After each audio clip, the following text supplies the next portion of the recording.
tuloy-tuloy po na dumarating yung mga kababayan natin na gustong pumirma to support kay dating Pangulong Duterte. Grabe, nakakaiyak ito, kabayan. Lagi nakakaiyak, ang dami guys. Lagi ang dami guys, grabe.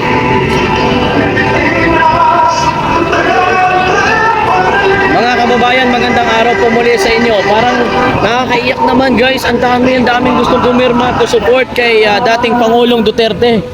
Grabe. Andito po tayo ngayon sa Manila Bay. Yes po, Manila Bay location natin mga kababayan. Ayan o. Lagi ang dami mga kababayan ang gustong pumirma to support kay dating Pangulong Duterte. Ayan po. Isa-isa na pong lumalapit nung nalaman po nila na yung ginagawa po na ito ay para po kay dating Pangulong Rodrigo Roa Duterte. Ang dami mga kababayan. Ito yung totoong suporta. Makikita mo. Grabe, ang dami guys ang gustong sumuporta. Grabe. Ayan po. Manila Bay po ito, Manila Bay. Para po kay dating Pangulong Duterte. Yung iba nakikurious para saan daw ba ito mga kababayan. Kaya yung iba siyempre kailangan talagang masabihan kung para saan ito mga kababayan. Ay, ang dami guys, ang daming gusto pumirma. Grabe, tingnan nyo naman oh. Tingnan nyo naman oh, di ba?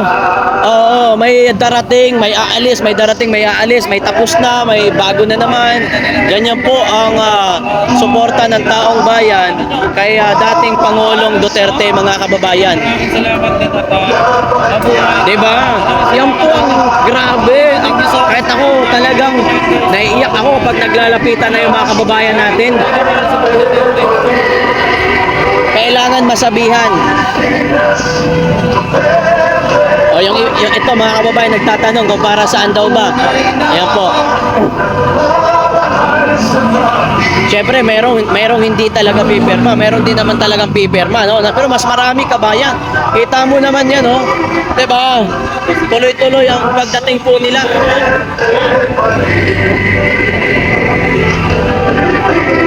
Actually, buhay na buhay ngayon ang Manila Bay mga kababayan. And tayo po ay nagpapasalamat kay dating Pangulong Rodrigo Duterte.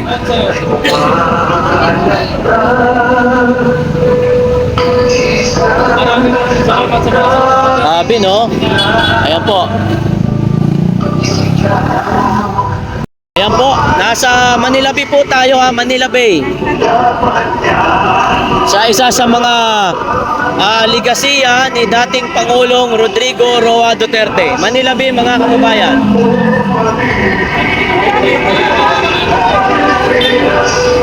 Palitin ano sir? Tinan, big. Big. Tsaka magkadikit lang pa sir.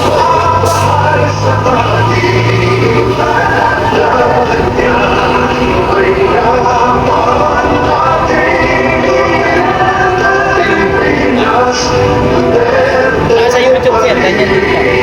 Apa, ingat po. Signature campaign for Tatay Digong.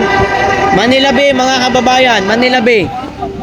Yes po, at isa po ito sa mga ligasiya ng ating pong dating Pangulong Duterte. Actually, ang Manila Bay mga kababayan ay buhay na buhay ngayon. At alam naman po natin kung sino ang nagpaganda at nagpaayos po ng Manila Bay. Wala pong iba, kundi ang ating pong pinakamamahal na dating Pangulong Rodrigo Roa Duterte. Ayan po.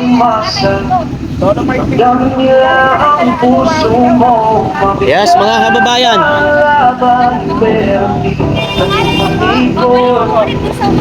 Apa. Signature campaign for Tatay Digong po.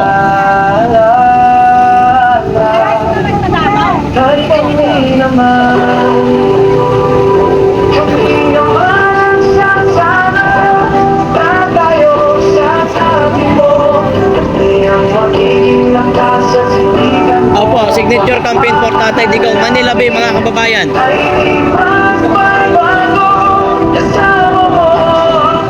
Signature campaign Manila Bay. Once again, sa lahat po ng ating mga kaibigan Luzon, Visayas and Mindanao, Maraming salamat po sa suporta po ninyo. Yung iba kasi kabayan, kailangan talaga sabihan dahil hindi nila alam kung para saan to.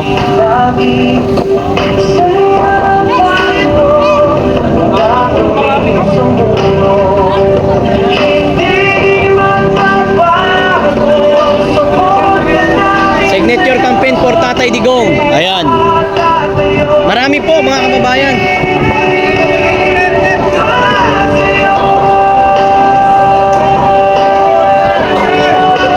Marami po ang mga pumipirma to support kay dating Pangulong Duterte.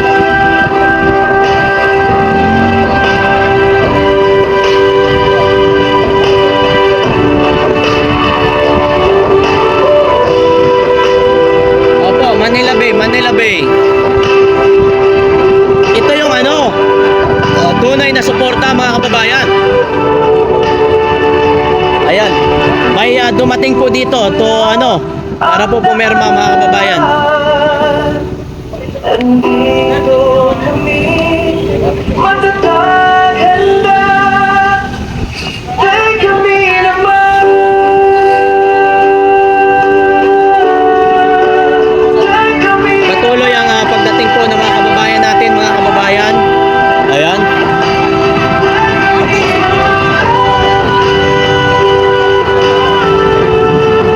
Kahit po hindi na siya Pangulo, yung pagmamahal ng mga kababayan natin ay patuloy mga kababayan na talagang binibigay kay dating Pangulo.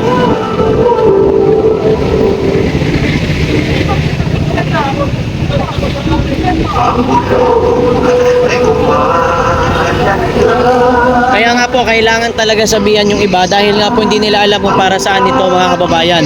Dahil hindi pa naman lahat po ng mga Pilipino ay alam po itong signature campaign na ginagawa po natin. Kaya kailangan po silang mabisuhan na mayroon pong ganito para po yung iba pag nalaman na para ito kay dating Pangulong Duterte ay kaagad po pumipirma mga kababayan.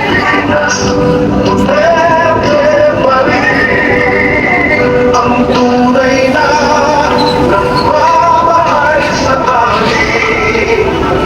Laban yan ay laban natin.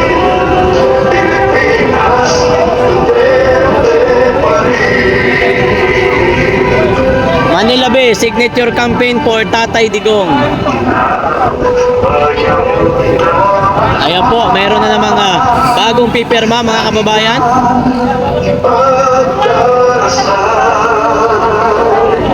Kailangan po talagang masabihan kung para saan itong ginagawa po na ito mga kababayan.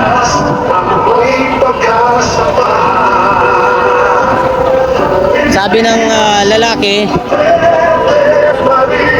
talagang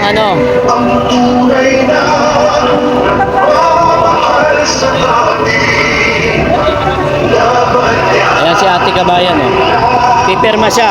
Ang tinanong para saan, mayroon po talagang hindi pipirma dahil hindi naman po lahat ng mga Pilipino ay pro Duterte. May mga hindi talaga pro dyan, pero ang importante kailangan masabihan sila kung para saan ito mga kababayan. Ayan po.